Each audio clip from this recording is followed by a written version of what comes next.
ومن أحسن قولا ممن دعا إلى الله وعمل صالحا وقال إنني من المسلمين. السلام عليكم ورحمة الله وبركاته. بسم الله الرحمن الرحيم. الحمد لله رب العالمين والصلاة والسلام على رسوله الكريم وعلى آله وصحبه أجمعين. أما بعد, সম্মানিত শ্রোতা দর্শক মণ্ডলী, আল্লাহ রাব্বুল আলামিনের প্রশংসা এবং নবী সাল্লাল্লাহু আলাইহি সাল্লামের উপর সালাত ও সালামের পর আজ সোমবার 30 রাজিল কাদা 1447 হিজরি মোতাবেক 20 এপ্রিল 2026 আমাদের ধারাবাহিক প্রশ্ন উত্তর পর্ব নম্বর 132। 10টি প্রশ্ন রয়েছে, ইনশাআল্লাহ তাআলা সংক্ষেপে এগুলির উত্তর দেব। প্রথম প্রশ্ন করেছেন, বলছেন আসসালামু আলাইকুম শেখ রাহমাতুল্লাহ, জোহরের নামাজের আগে বা পরের সুন্নাত একই দিনের এশা অথবা মাগরিবের পরে পড়া যাবে কি? যদি আপনার পড়া অভ্যাস থাকে যে সুন্নতের নিয়মিত আদায় করেন না, সেই দিন ব্যস্ততার কারণে বা যে কোনো কারণে পড়তে পারেননি, তাহলে সুন্নতের কাজা করতে পারবেন।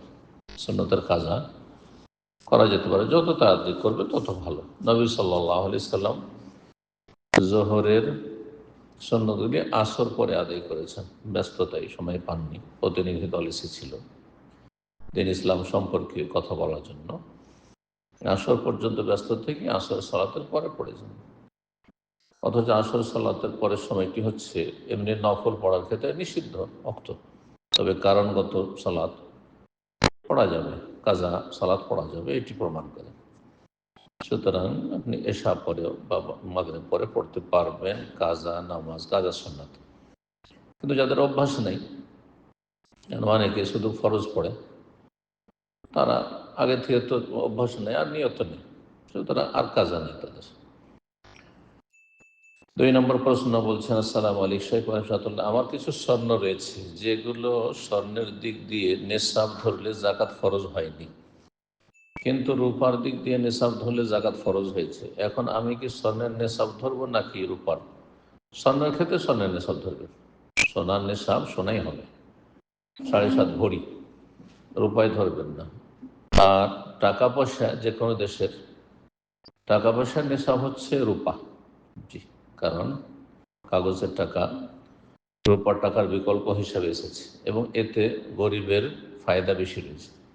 একজন বলল স্বর্ণ থাকলে রূপার নেশাব ধরতে পারবো না, ধরার দরকারই নেই, কেন আপনার ফরজই হয়নি। যদি রূপা না থাকে, রূপা থাকলেও অসুবিধা নেই, রূপা আছে অথবা আপনার টাকা আছে আর তাতে নেশাবে পৌঁছে গেছে রূপা হিসাবে, তখন আপনি তাতে জাকাত দেবেন। 7.5 ভরি যদি স্বর্ণ হয়ে যায় তখন জাকাত দেবেন, আর না হলে নফল সাদাকা হবে। 3 নম্বর প্রশ্ন বলছেন, আসসালামু আলাইকুম শেখ রাহমাতুল্লাহ, আমি সালাফি মানহাজ যথাসম্ভব অনুসরণ করার চেষ্টা করি, আল্লাহ তৌফিক দান করুন। আমি গণতন্ত্রকে জায়েজ মনে করি না, জামাত ইসলামকেও সাপোর্ট করি না। আলহামদুলিল্লাহ, আল্লাহ আরও বাড়িয়ে দেন এবং অবিচল রাখুন হকের পথে। কিন্তু বড় খারাপ থেকে বাঁচার জন্য আপাতত ছাত্রদের দল অথবা জামাত ইসলামকে ভোট দিয়ে দেশের দুর্নীতি, অন্যায়, বিচার কিছুটা হলেও টিকিয়ে রাখার জন্য ইলেকশনে ভোট দিতে পারবো, কোনো বিশেষ দলকে দিতে পারবেন না। এই রকম পরিস্থিতিতে ভালো মানুষগুলোকে দিতে পারবেন, যে ভালো মানুষগুলো সব দলে আছে। আপনি ব্যক্তিগতভাবে জানেন যে লোকটি আমার উদ্ধার খেয়ানত করবে না, লোকটি জালেম নয়, হ্যাঁ, ন্যায় বিচার করবে। কারণ শাসক থেকে জনগণ কি চায়? শাসক থেকে জনগণ চায় যে দেশের ন্যায় বিচার করবে, অন্যায় করবে না, অন্যায় হতে দেবে না, অন্যায় হলে অন্যায়কারীদের নির্মূল করবে, প্রতিহত করবে, আর আমানত রক্ষা করবে, খেয়ানত করে মেরে খাবে না। সে ব্যক্তি জীবনে কি করছে না করছে সেটাতে দেশের লোকের লাভ লস নেই কিছু, কিন্তু এই বিষয়গুলো অত্যন্ত জরুরি। এই চরিত্রের আজকাল শাসক বা নেতা পাওয়া বড়ই মুশকিল, অধিকাংশই হচ্ছে খেয়ানতকারী, আমানত উঠে গেছে, কিয়ামতের লক্ষণ এটি। তারপরে অধিকাংশ মানুষ জুলম অত্যাচার হচ্ছে, সেখানে নীরব ভূমিকা পালন করছে নিজের দুনিয়ার স্বার্থের জন্য। আল্লাহ রাব্বুল আলামিন ভালো শাসক তখনই দেবেন যখন জনগণ দেশের ভালো হবে। অধিকাংশই অসৎ, সামান্য কিছু লোক ছাড়া মুসলিম সমাজের, যার ফলে সেই সমাজ থেকে তো শাসক উঠে এসছে, আল্লাহর আযাব হিসাবে খারাপ শাসক আসছে। জি।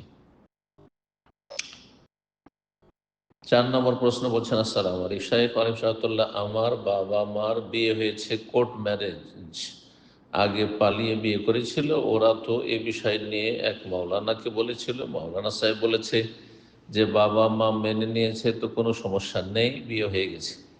এটা কি আসলে বিয়ে হয়েছে? না হলে আমাদের কি করণীয়? হানাফি মজহাবে যদি অকুমারী হয় তাহলে বিয়ে হয়ে গেছে, কিন্তু নাবালিকাদের হবে না। কিন্তু তারা হানাফি মজহাব যদি ফলো করে থাকে তাহলে হয়েছে, আর না হলে বিয়ে হয়নি। হাদিস মোতাবেক, হাদিস ফলোকারী যদি হয়, অনুসারী হয়, লা নিকাহিল্লা বিওলিন, অলি ছাড়া বিয়ে হয় না, অলি ছাড়া বিয়ে হয় না, বিয়ে নবায়ন করতে হবে, এটি হচ্ছে সঠিক কথা।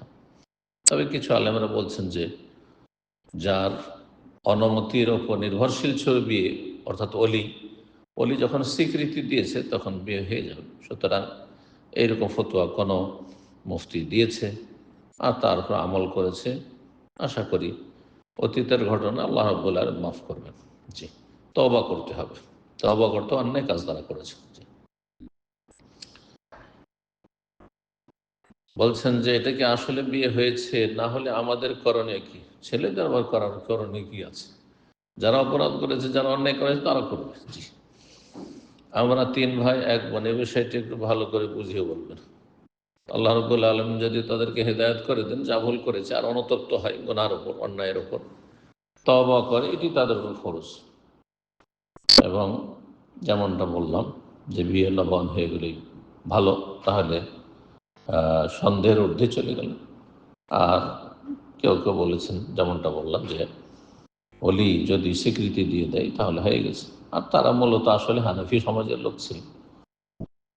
তো আল্লাহ রাব্বুল আলামিন সঠিক বুঝদান করুন এবং আগামীতে আল্লাহ রাব্বুল আলামিন যেন মানুষকে সংশোধনের জীবন গড়ার তৌফিক দান করেন আর ভুল ভ্রান্তিকে আল্লাহ বাঁচিয়ে রাখেন। 5 নম্বর প্রশ্ন বলছেন, আসসালামু আলাইকুম শাইখ রাহমাতুল্লাহ, আপনার বক্তব্য শুনে এটা পরিষ্কার যে নারীদের জন্য পুরুষদের সাথে একত্রে কাজ করা হারাম, এতে কোনো সন্দেহ নেই। একাকারে কাজ করা হারাম, রুজি হারাম, যে কোনো সেক্টরে হোক। জি। এখন প্রশ্ন হলো, পুরুষদের জন্য গার্মেন্টসে চাকরি করা যাবে কি? পুরুষদেরকে আল্লাহ রাব্বুল আলামিন রোজগারের জন্য সৃষ্টি করেছেন। যথাসাধ্য রোজগার ভালো জায়গা থেকে করার চেষ্টা করবে, ভালো অবস্থায় হারাম থেকে বেঁচে চেষ্টা করবে। কিন্তু যদি নিরুপায় হয়, পাচ্ছে না, কর্মক্ষেত্রের খুব অভাব রয়েছে, জনসংখ্যা হিসাবে কাজের ক্ষেত্র পাওয়া যায় না, কর্মসংস্থান নেই, তো এইরকম ক্ষেত্রে যদি গার্মেন্টসে কাজ করে ছেলেরা, ঠিক আছে, কিন্তু মেয়েদের জন্য জায়েজ নেই, হারাম। মেয়েরা শুধু মহিলা গার্মেন্টসে করবে। কেন এটা করতে পারছে না? মালিকরা, মালিকরা হচ্ছে ফাসেক, ফাজের, পাপিস্টরা। পুরুষ নারী একাকার সব একসাথে কেন কাজ করাচ্ছে? মহিলা গার্মেন্টস আলাদাই করবে, যেখানে মহিলারা শুধু কাজ করবে, আর পুরুষ গার্মেন্টস আলাদা করে পৃথক করবে, যেখানে শুধু পুরুষরা কাজ করবে।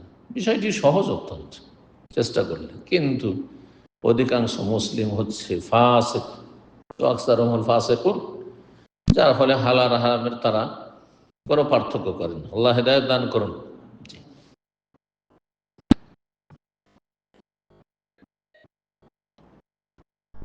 বলছেন যে এতে কি ইনকাম হালাল হবে নাকি হারাম? জি, সন্দেহ তো থেকে যাচ্ছে হারামের। আপনি মহিলাদের মাঝে আপনি গার্মেন্টসে কাজ করবেন, হ্যাঁ, বিকল্প খুঁজেন, আপনি হালাল বিকল্প খুঁজেন। হালাল আপনি যদি ওইভাবে নিষ্ঠার সাথে খুঁজেন, তো আল্লাহ রাব্বুল আলামিন আপনাকে হারাম থেকে বাঁচাবে না। জি। সুতরাং আপনি সন্দেহ কেন থাকবেন যে আমার রিজিক হারাম বা হারামের সংমিশ্রণ হচ্ছে? জি। আর আপনার ইমান তো দুর্বল হচ্ছে। মহিলাদের মাঝে সবসময় যে চলাফেরা করে বসবাস করবে, তার তো ইমান কমজোর হবেই। জি। বেগানা মহিলাদের সাথে সবসময় কথা বলতে হচ্ছে, পাশে থাকতে হচ্ছে, তাদেরকে আর ইমান ঠিক থাকে, আমল ঠিক থাকে? হ্যাঁ, তাদের চোখের পাপ, অন্তরের পাপ, জবানের পাপ, বা অনেক কিছুরই পাপ। জি। আল্লাহ হেদায়েত দান করুন। জি। বলছেন যে কারণ আমি কয়েক বছর আগে আহলে হাদিস হয়েছি, আর আমি গার্মেন্টসে ছোট্ট একটা চাকরি করি, আর্থিক দিক থেকে তেমন ভালো না, মাস আনি মাস খাই, আল্লাহ বরকত দিক, এমন অবস্থা। তবে যদি জানি যে ইনকাম হারাম হচ্ছে তাহলে অবশ্যই ছেড়ে দেব। আপনি তাড়াতাড়ি ভালো কাজ খোঁজার চেষ্টা করুন, কোনো একটা কাজ শিখে নেন, আর কাজ শিখে তাদের রোজগার করেন, গাড়ি চালান, গাড়ি চালান। জি, এই গার্মেন্টসে মহিলাদের সাথে চাকরি করার চাইতে আপনি গাড়ি চালাবেন, হ্যাঁ, যেখানে আপনি হালাল রুজি তালাশ করবেন। এছাড়া বিভিন্ন আরো মেলা রাস্তা থাকতে পারে। আল্লাহ তো মেকানিক্যাল কিছু কাজ শিখেন। যারা চেষ্টা করবে আল্লাহ তাদের জন্য ভালো ব্যবস্থা করবেন, চেষ্টা করতে হবে। 6 নম্বর প্রশ্ন বলছেন, আসসালামু আলাইকুম শেখ আশরাতুল্লাহ, যৌবনের এবাদতের বহু ফজিলত কোরআন হাদিসে বর্ণিত হয়েছে। ইসলামের নিয়ম অনুযায়ী যৌবন কত বছর বয়স থেকে কত বছর পর্যন্ত হয়? সাধারণত ছেলেরা 14-15 বছরের যুবক হয়ে যায়, তখন থেকে যৌবন শুরু হয়ে গেল। হ্যাঁ, আর এবাদত বন্দেগী আল্লাহর আদেশ নিষেধ পালন করা ফরজ হয়ে গেল, মুকাল্লাফ হয়ে গেল। আর তারপরে যৌবন, হ্যাঁ, 40-50 পর্যন্ত থাকতে পারে। জি। এবং কেউ যদি যৌবন পার করার পর বুঝতে পারে ভুলের মধ্যে ছিল, তখন কি সে আরশের ছায়া তলের নিয়ামতটা পাবে তওবা করে ফিরে আসলে? না, পাবে না, না, মোটেই পাবে না। জি। তওবা করে ফিরে আসে, গুনাহগুলি মাফ হয়েছে, কিন্তু যৌবনে সে আল্লাহর ইবাদত বন্দেগী সেইভাবে করেনি। শাআবুন নাশা ফি ইবাদাতিল্লাহ, নবী সাল্লাল্লাহু আলাইহি ওয়াসাল্লাম বলছেন যে ওই শ্রেণীর যুবক যারা নাশা ফি ইবাদাতিল্লাহ, যারা বেড়ে উঠেছে আল্লাহর ইবাদত, 7 বছর, 8 বছর, 9 বছর বয়স থেকেই সালাতের তরবিয়ত নিয়েছে অভিভাবকের কাছে, আর তারপরে 10 বছরে নিয়মিত আদায় করা শুরু করেছে, যদিও ফরজ হয়নি, সাবালক হইতে একবারে পাবন্দির সাথে ফরজ ইবাদত বন্দেগী করেছে। জি, তাদের ফজিলত অন্যরা পাবে না, যদি তওবা করুক না কেন। জি, কিন্তু জান্নাতি হবে ইনশাআল্লাহ। যারা তওবা করে নিবে আল্লাহ মাফ করে দেবেন এবং জান্নাতি হবে। জি, কিন্তু খালিস তওবা হইতে হবে। 7 নম্বর প্রশ্ন বলছেন, আসসালামু আলাইকুম শেখ রাহমাতুল্লাহ, আমার এক বন্ধু সমকামিতায় লিপ্ত, আল্লাহ হিদায়াত দান করেন। আল্লাহ রাব্বুল আলামিন এই ধরনের লোকের অনিষ্ট থেকে মুসলিম জাতিকে, মুসলিম ছেলে মেয়েদেরকে, মুসলিম পুরুষ নারীকে আল্লাহ হেফাজত করেন। এটি জঘন্যতম অপরাধ, আল্লাহর গজবকে ডেকে নিয়ে আসে। আল্লাহর এত গজব হয়েছে সমকামী লূত আলাইহিস সালামের উম্মতের ওপর, যারা ওই জামানার কাফেরদের ওপর, যারা হেদায়েতের উম্মত ছিল না, উম্মতের দাওয়াত ছিল। উম্মত দুই রকম, সেই যুগের কাফের জাতি যাদেরকে হেদায়েতের জন্য লূত আলাইহিস সালামকে আল্লাহ নবী করে পাঠিয়েছিলেন সাদ্দুম এলাকায়, তারা প্রথম এই নোংরামি শুরু করে। এত গজব আল্লাহর ছিল যে তাদেরকে তো কয়েকটা আযাব দিয়ে ধ্বংস করেছেন, এই ওপর থেকে নিচে থেকে। তাদের জমিন, নাপাক জমিনকে আল্লাহ রাখেননি, একবারে মৃত সাগরে পরিণত করেছেন। জাল বাহরুল মাইয়েত, মৃত সাগর, ডেড সি, সেটি হচ্ছে সাদ্দম এলাকা, এই সমকামীদের এলাকা। সেই এলাকাকে আল্লাহ ধ্বংস করে একবার।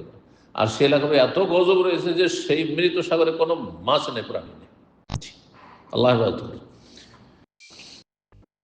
জেনা ব্যভিচারের চাইতে অনেক অনেক বেশি জঘন্য অপরাধ সমকামিতা। আর সে বন্ধুটি নিজেও জানে যে এটি একটি কাবিরা গুনাহ, আল্লাহ হেদায়েত করে, কিন্তু সে অনেক চেষ্টা করেছে, না চেষ্টা করেনি, মিথ্যা কথা এটি তার, এই গুনাহ থেকে বের হয়ে আসতে, কিন্তু সে বের হয়ে আসতে পারছে না। বিয়ে করবে, বিয়ে করলেই তো হইল, বিয়ে করবে, আর তারপরে যেই কারণে সমকামিতার দিকে তার মনটা চলে যাচ্ছে, কারণ মানুষ হচ্ছে অভ্যাসের গোলাম, সে নিজের নফসের মনের গোলাম হয়েছে, মনের পূজারী হয়ে গেছে। তো সেখান থেকে অনেক দূরে থাকবে। এই জন্য যেসব কিশোর, যাদের দাড়ি বেরোনি, সাধারণত সমকামীরা এদেরকে টার্গেট বানায়, ওদের দিকে মোটেই তাকাবে না। এটি চোখের ফিতনা। সমকামিতায় লিপ্ত হওয়ার একটি গুরুত্বপূর্ণ কারণ হচ্ছে যে যাদের এখনো দাড়ি মোচ বেরোনি, এসব কিশোর ছেলেদের দিকে কুদৃষ্টি পড়া, তাকানো, মোটেই তাকাবে না, কারণ এটি হচ্ছে তার গুনহার দিকে চলে যাওয়ার কারণ। সেই সব জায়গা থেকে দূরে থাকবে। তাদের সাথে মোটে নির্জনতা অবলম্বন করবে, তাদের দিকে তাকিয়েও দেখবে না। জি, এইভাবে দৃষ্টি নত না রাখলে মানুষ পাপে লিপ্ত হবে। জি, জেনা ব্যভিচার কি একদিনে হয় নাকি? প্রথম তাকায়, তারপরে মনে মনে আসে কোনো একটা কিছু, আর তারপরে সেটা মনে আরো বদ্ধপরিকর হইতে থাকে। তারপরে কথা বলার চেষ্টা করে, চোখে চোখে তাকে হাসি দেওয়ার চেষ্টা করে, আকৃষ্ট করার চেষ্টা করে, নিজেও আকৃষ্ট হয়, অন্যকে আকৃষ্ট করে। আর তারপরে তখন কোনো জায়গাতে কথা বলার সুযোগ নেয়, তারপরে তখন কোনো জায়গায় গিয়ে নির্জনতার চেষ্টা করে। এইভাবে জেনা ব্যভিচারে লিপ্ত হয়, অনেকগুলি স্তর পার করে। ঠিক ওই রকমই সমকামিতা, ওই রকম অত সহজে সমকামিতায় মানুষ লিপ্ত হয় না। তো যে কারণে সমকামিতা লিপ্ত হচ্ছে, সেগুলি জায়গা থেকে, সেই অবস্থা থেকে দূরে থাকবে। জি, এবং মরণকে সবসময় স্মরণ করবে যে এখন যদি মারা যায় কি অবস্থা হবে, জাহান্নামে যেতে হবে, কোনো সন্দেহ নেই, যে কোনো সময় মত আসতে পারে। তারপরে পাপকে পাপ মনে করতে হবে, নিজেকে আল্লাহর গোলাম বানাইতে হবে, নফসের গোলাম, মনের গোলাম নয়, আল্লাহর গোলাম বানাইতে হবে। তাহলে মানুষ পাপ থেকে বাঁচতে পারবে। ঠিক ওই রকমই যেমন যারা গাঁজাখোর, গাঁজা খেয়ে নিলে আর ফিরে আসতে পারে না, কারণ তার নফসের গোলাম হয়ে গেছে, মনের গোলাম হয়ে গেছে। যারা মদ খেয়ে নিয়েছে, মদ থেকে ফিরে আসতে পারে না। যারা এই সিগারেট, তামাক আর বিড়ি আর এই জর্দা খোর, এরা এই হারাম থেকে ফিরে আসতে পারে না, কারণ তারা নফসের গোলাম হয়ে গেছে। কিন্তু যে আল্লাহর গোলাম, সে সাথে সাথে ফিরে আসতে পারে, যত কষ্ট হোক না কেন। জি,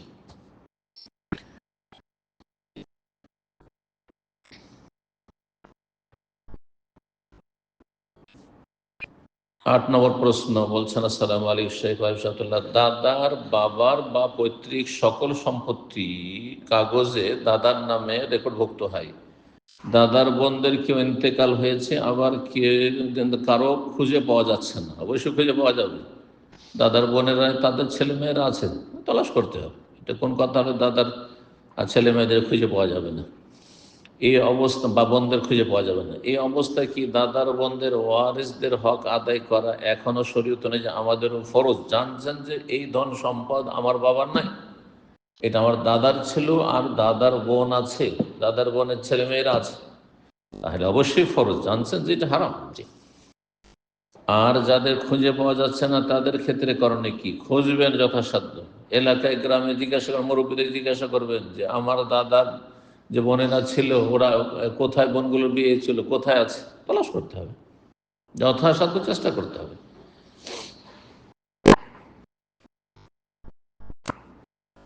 তারপরে বলছেন তাদের ক্ষেত্রে করণীয় কি? যেমনটা বললাম, খুঁজতে হবে। দাদা ও আমার বাবারও ইন্তেকাল হয়েছে, এই জন্যই ধন সম্পদ মানুষ মারা যাওয়ার পরে ভাগ বন্টন বিলম্ব করা যায় না। যারা লেট করেছে তারা সবাই গুনাহগার। আপনার বাপ চাচারা লেট করেছে, আর তারপরে নাতি পোতাদের যুগ চলে এসছে, হারাম কাজ হয়েছে, এগুলো জবাব দিতে হবে তাদেরকে। আর যাদের খুঁজে পাওয়া যাচ্ছে না, তাদের ক্ষেত্রে করণীয় কি? দাদা আমার বাবা ইন্তেকাল হয়েছে, আমি নাতি, আর দাদার বোনদের ওয়ারিসদের খুঁজে না পাওয়া গেলে, অথবা আমি প্রবাসী হওয়ায় তাদের খুঁজতে খুব বেশি সময়ের সুযোগ না থাকলে, মানুষকে টাকা পয়সা দিয়ে খুঁজে। আপনি প্রবাসে আছেন, আপনি মানুষকে টাকা দেন, দৈনিক যা শ্রমিক একজন আয় উপার্জন করে, বললেন যে খোঁজে লাগাও যে আমার দাদার বোনদের বাড়ি কোথায় আছে, একটু গ্রামে খোঁজ লাগাও, এলাকায় খোঁজ লাগাও। এই অবস্থায় কি আমার হজ আদায় করতে পারবো? ওই সম্পদ দিয়ে হজ আদায় করতে পারবেন না, আপনি নিজের উপার্জন দিয়ে হজ আদায় করতে পারবেন। নিজের উপার্জন দিয়ে হজ আদায় করবেন, তাহলে আপনার উপার্জন আপনি জানছেন যে হালাল উৎস থেকে না হারাম উৎস থেকে।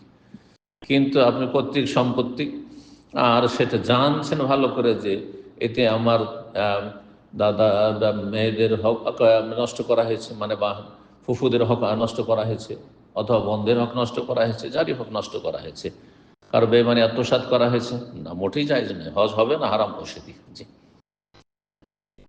9 নম্বর প্রশ্ন বলছেন, আসসালামু আলাইকুম শেখ ওয়াহিবুল্লাহ, আমার স্বামী কোনো পরিবহনের স্টাফ না, কিন্তু সে স্টাফদের সুবিধার জন্য যে কার্ড করা হয় গাড়ি ভাড়া ফ্রি হওয়ার জন্য, সেটি সে করেছে আর ফ্রি ভ্রমণ করছে। আমি মনে করি এটা এক ধরনের প্রতারণা, এতে কোনো সন্দেহ মান গাশশানা ফালাইসা মিন্না, যারা প্রতারণা করবে, ধোঁকা দিবে, তারা আমার দলভুক্ত নয়। নবী সাল্লাল্লাহু আলাইহি ওয়াসাল্লাম বলেছেন, নবী নিজের উম্মত শামিল করতে চাননি, বারবার বলার পরেও সে এমনটা করছে। উল্টো ধমক দেই, বলে আমি শুধু করছি না, অনেক লোকেরাই করে থাকে, অনেক লোকেরাই জাহান্নামে যাবে, অধিকাংশ লোকেরাই জাহান্নামে যাবে। জি, এই জন্য, কারণ হারাম খায়, হারাম দেখে, হারাম শুনে, হারাম জীবনযাপন করে, ফরজ ওয়াজিব ত্যাগ করে, সেই জন্য অধিকাংশ লোক জাহান্নামে যাবে, অল্প কিছু লোক জান্নাতি হবে। এখন আমার করণীয় কি? জি, আপনার করণীয় তাকে উপদেশ দেওয়া, স্বামীকে উপদেশ দেওয়া। জি, স্বামীর সাথে খারাপ আচরণ করা নয়, স্বামীকে গালমন্দ করা নয়, হেয় প্রতিপন্ন করা নয়, কারণ এতে আপনার ক্ষতি রয়েছে। জি, সে ছোট একটা জব করে, সেখানে ফ্রি মিক্সিং, সালাত পড়তে সময় দেয় না। জি, যেই জায়গায় সালাত পড়তে সময় দেয় না সেখানে চাকরি করা জায়েজ না। তারপরে যেখানে ফ্রি মিক্সিং সেখানেও চাকরি করা জায়েজ না। চুপি চুপি করে সালাত পড়ে, জি, ভালো কথা, সালাত পড়ে, এটা ভালো গুণ, অবশ্যই খুব গুরুত্বপূর্ণ, ভালো। জি, আর তারপরে ভালো জায়গা খুঁজবে যেখানে প্রকাশ্যে সালাত পড়তে পারবে, কিন্তু ফরজ সালাতের টাইম নেবে। মালিক যদি সুন্নাত পড়ার টাইম না দেয়, কোনো দোষের কথা নেই, দিচ্ছে না, বাড়িতে এসে পড়বেন। তবে তেমন সমস্যা হয় না। এমন করে সালাত পড়া কি ঠিক? হ্যাঁ, সালাত পড়তে হবে, সালাত পড়তে হবে না, চাকরি থাক আর না থাক। আর তারপরে প্রকাশ্যে না পড়তে পারলেন, যেমন অনেক জামানে এমন গিয়েছে মুসলিমদের ওপর, স্পেনে একসময় গিয়েছেন, রাশিয়াতে গিয়েছে, সোভিয়েত ইউনিয়নে গিয়েছে, চায়নায় গিয়েছে, কমিউনিস্ট জালেমদের দেশে, যে সেখানে ইসলাম চর্চা করা নিষিদ্ধ ছিল কঠোরভাবে। আর সেটিকে খুব বড় অপরাধ মনে করা হয়তো। এই কাফের জালেমরা না সালাত আদায় করতে দিত, না কোরআন পড়তে দিত, না ইসলামী শিক্ষা না হাসিল করতে দিত, বরং তার জন্য মৃত্যুদণ্ড ছিল। তখন তারা লুকিয়ে লুকিয়ে সালাত পড়েছে, লুকিয়ে লুকিয়ে সালাত পড়েছে। জি, অবশ্যই সালাত পড়তে হবে। জি, জব খুঁজতে গিয়ে বেকারত্ব হয়ে বিদেশে যাওয়ার জন্য প্ল্যান করে প্রায় 4 লাখ টাকা ঋণ হয়েছে। এখন আমাদের করণীয় কি? যথাসাধ্য আল্লাহকে ভয় করবেন এবং গুনাহ থেকে বাঁচার চেষ্টা করবেন। আর যদি এমনটা হয় যে সংসার চালাতে একেবারে পারছেন না, আর কাজও খুঁজে পাচ্ছেন না, তো আপাতত সেখানে মিক্সিং থাকলেও পুরুষরা চাকরি করবেন এবং আল্লাহর কাছে দোয়াও করবেন, আর অন্তর থেকে আল্লাহর কাছে চাইলে অবশ্যই আল্লাহ সহজ করবেন। 10 নম্বর সর্বশেষ প্রশ্ন বলছেন, আসসালামু আলাইকুম শেখ রহমতুল্লাহ, এক ভাই কিছুটা দিনের পথে এসেছেন, আল্লাহ আরও বেশি তৌফিক দান করেন। এর আগে তিনি সালাত পড়তেন না, সিয়ামও রাখতেন না, ইসলামের কোনো বিধান মানত না, হারাম উপার্জন, নারীদের সাথে একসাথে কাজ, শুকর মাংস দিয়ে খাবার তৈরি, ইটালি কালচার অনুযায়ী ইত্যাদি, আরও বিভিন্ন পাপ, নারী সংক্রান্ত, এসব জঘন্য পাপকে পাপই মনে করেনি, সে নাকি তখনও ভালো মুসলিম ছিল। নাউজুবিল্লাহ, আল্লাহ হিদায়াত করুন। সেই যদি ভালো মুসলিম হয়, তাহলে ভালো আর কে, তাহলে তো অমুসলিমগুলোকে মুসলিম বানিয়ে দিতে হবে। এরা হচ্ছে পাপিষ্ট মুসলিম, ফাসিক। যারা হারামে জড়িয়ে রয়েছে তারা হচ্ছে ফাসিক। যার জীবনে যত বেশি হারাম পাপ রয়েছে তত বড় ফাসিক। এই জন্য কাফের হচ্ছে সবচেয়ে বড় ফাসিক। আল্লাহ বলছেন, ইন্নাল্লাহ লা ইয়াহদিল কওমাল ফাসিকিন। ফাসিক সম্প্রদায়কে, পাপিষ্টদেরকে আল্লাহ হিদায়াত করেন না, যে পাপ ছাড়ার চেষ্টা করে না, কারণ তার জ্ঞান ছিল না। জ্ঞান থাক না থাক, জ্ঞান ছিল না, একজন মুসলিমের জ্ঞান ছিল না, যেগুলো হারাম অবশ্যই জানেন। দয়া করে উত্তরটা জানাবেন। যাক, অতীতে যা হয়েছে হয়েছে, তিনি এখনো হারাম উপার্জন করেন, সে যেন আল্লাহকে ভয় করেন, না হলে জাহান্নামে যেতে হবে। নবী সাল্লাল্লাহু আলাইহি ওয়াসাল্লাম বলেছেন, আইয়ুমা লাহমিন নাবাত মিন সুহুত, যে কোনো গোস্ত, রক্ত তৈরি হবে, শরীর তৈরি হবে হারাম খেয়ে, হারাম উপার্জন করে, ফান্নার আওলা বিহি, জাহান্নাম বেশি হক রাখে, জাহান্নামের আগুনে যেতে হবে। আল্লাহ বোঝার তৌফিক দান করেন, সংশোধনের তৌফিক দান করেন, সকলকে হেদায়েত দান করেন, এবং আল্লাহ রাব্বুল মুসলিম পরিবেশে জীবনযাপনের তৌফিক দান করেন। ঈমান ইসলামকে রক্ষা করা আল্লাহ যেন সহজ করেন, সমস্ত অনিষ্ট থেকে আল্লাহ